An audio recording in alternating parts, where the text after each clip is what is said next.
Seguimos en Conexión B Análisis, entrevista. Muchas gracias por sus comentarios, sus puntos de vista. Le mandamos fuerte abrazo a nuestro buen amigo Carlos Ricardo Domínguez Ruiz. Nos escucha diariamente, siempre dándonos sus puntos de vista. Muchísimas gracias, Carlos. Te mandamos un fuerte abrazo. Vámonos con más. Está listo Jorge Silva, analista de nbnoticias.mx, economista del CIDE, hablando hoy de economía, finanzas, políticas públicas. Adelante, Jorge. Buenas tardes. Hola, ¿qué tal, Jorge Luis? Muy buena tarde, gusto saludarte a ti y a todo el auditorio. Pues como lo comentábamos hace un momento, Jorge, nos traes el tema del estancamiento y cómo erosiona la democracia, qué es el estancamiento, las cifras de reporte de pobreza laboral en México, entre otros puntos que nos traes, Jorge. Adelante. Así es, Jorge Luis, mira, haciendo un seguimiento de lo que comentaba ahorita el ingeniero de la CEMIC, muy atinado sus comentarios respecto a la inversión. El tema de estancamiento es cómo lo vemos nosotros de la población a pie. Es decir, sí empezamos, y yo soy uno de los primeros de comentar el tema de la inversión, de tratar de que el Estado tenga inversión, y hablamos siempre de una baja o nula inversión, que no hay tantos proyectos de infraestructura. Pero ¿cómo lo vemos nosotros de a pie? ¿Cómo lo ve la gente? ¿Cómo se puede aterrizar el tema? Hay un estancamiento muy marcado, Jorge, en las condiciones de vida de la sociedad. Salen cifras del Consejo Nacional de Evaluación de Política y de Desarrollo Social, el Coneval, donde indica, Jorge, y para todo el auditorio, que en el ámbito urbano, es decir, por ejemplo, aquí la zona conurbada, Veracruz, Boca del Río, el nivel salarial oscila en la línea de pobreza en 3,255 pesos, Jorge, y en la parte rural 2,130. Y son cifras que se dan aquí en Veracruz y son cifras nacionales. Es decir, hay una línea de pobreza, Jorge, donde el mismo documento nos indica a cifras de 2020 que el 53%, Jorge, de la población en México está en un tema de pobreza laboral. Es decir, estamos hablando, Jorge, poniéndole nombres y apellidos de 67 millones de personas que se encuentren en una situación de pobreza laboral. Más aún, saca un reporte el Banco BBVA en términos de cómo la inflación, que es lo que estamos padeciendo actualmente, en promedio 7.82, que es el alza generalizada y sostenida de los precios, cómo la inflación va desvaneciendo precisamente los avances para poder reducir esta pobreza laboral. El último reporte, Jorge, por ejemplo, del trimestre del 2022, indica que a nivel nacional, y también hay disparidad entre hombre y mujer los salarios, que es una brecha que todavía no se puede acortar, pero entre los hombres es un promedio de 6,800 pesos mensuales, Jorge, considerando que puede ser una cabeza de familia para sostener una familia en promedio de 4 personas. Y en las mujeres, Jorge, 5,500 pesos al mes. Esa es la condición de la fuerza laboral, esa es la condición de lo que estamos en pobreza laboral. Y esa es la parte, Jorge, que condiciona el estancamiento, o que define en dónde estamos ahorita con términos de estancamiento. Y aunado, por ejemplo, también inflación, que es cierto, corresponde a factores externos y que muchas veces no lo vemos o no lo percibimos, pero mañana, por ejemplo, el Banco de México anuncia si va a aumentar la tasa de interés en otros 25 puntos. ¿Cuál es la traducción de este aumento? Si utilizamos los créditos, Jorge, tarjetas de crédito, si tenemos algún crédito con alguna tasa variable, va a ser mucho más caro, por lo tanto va a ir en detrimento obviamente del costo de vida.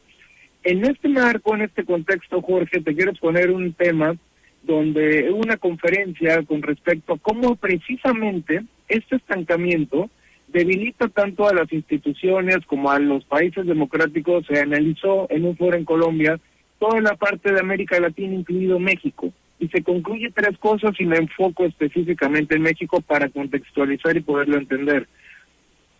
El autor decía, ¿cómo pedimos o cómo hacemos o cómo creemos en este caso que un gobierno, en el que estamos viviendo ahorita, pueda tener una política diferente si en primer lugar tiene y viene de legados autoritarios? Es decir, tiene una formación totalmente autoritaria. Se crearon cuando era el PRI autoritario.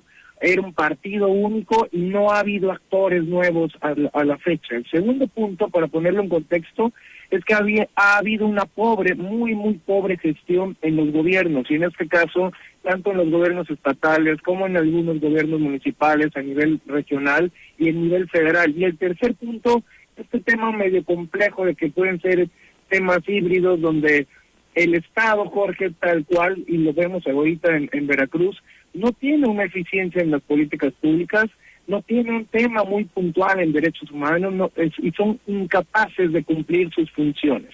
Y es aquí, con toda esta mezcla, Jorge, junto con la parte de pobreza laboral, con las condiciones que hay en términos de los estados, donde siempre se enfoca prácticamente la discusión en las votaciones, en lo que viene, en lo electoral. Y es donde vemos, cuando salimos a votar, que hay gente en general que se respalda candidatos que siempre promueven la esperanza, que entran nuevos supuestamente a renovar y no se hace, pero lo que vemos es un desmantelamiento de las cosas, un desmantelamiento de las instituciones tal cual, y que genera, que ya lo habías tú comentado y yo también contigo, una polarización muy permeable que vivimos en nuestra sociedad.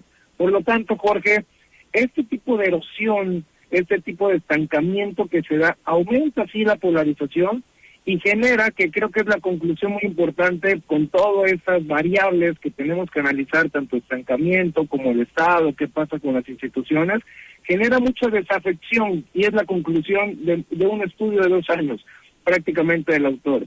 ¿Qué es eso? Es una falta de estima, es una mala voluntad para tratar de cambiar algo, es una malquerencia, es un desafecto, es un desarraigo de creer que las cosas van a cambiar. Y por eso muchas veces la gente no sale a votar, la gente se muestra apática, Jorge. Es un panorama muy complicado, con números que arroja precisamente el Coneval, donde en efecto hay mucha pobreza laboral, Jorge, donde los estudiantes ahorita que están terminando la universidad tienen que enfrentarse a un mercado voraz, donde el promedio de salarios son entre 6,500, 7,000 pesos comparados con nivel nacional, y donde todo esto tiene que ver, como en la intervención pasada, con un tema muy clave y puntual, la inversión y el crecimiento que hace falta, Jorge. Definitivamente, Jorge, el análisis que haces es muy puntual. Detalles que existen en cómo se estanca la economía cuando no hay reglas claras, también en gran medida, y sobre todo el Estado de Derecho, Jorge. Cuando las leyes no se cumplen, se inhiben las inversiones, y aparte pues se llega a un punto donde cada quien hace lo que quiere, y esto en nada ayuda al crecimiento, al contrario, lo estanca también de esta forma. Totalmente, Jorge. Y mira, y en este caso, como bien lo comentabas, y creo que tus espacios son de los espacios más abiertos para poner este tipo de discusiones, ¿qué es lo que hace falta? Y retomo una parte ahí que escribía Jesús Silva Gerso Márquez en la semana en una de sus columnas, que me pareció brillante para empezar a discutirlo, y es, ¿qué es lo que hace falta? Es necesario un debate, Jorge, un debate organizado que inevitablemente va a ser áspero, decía el autor. Es decir, este tema de una política de cónclave, de que solamente se reúnen las personas y ellos dirigen toda la situación del país, nos va a llevar a un fracaso, como pasó en el 18, como pasó en el 21 para algunos.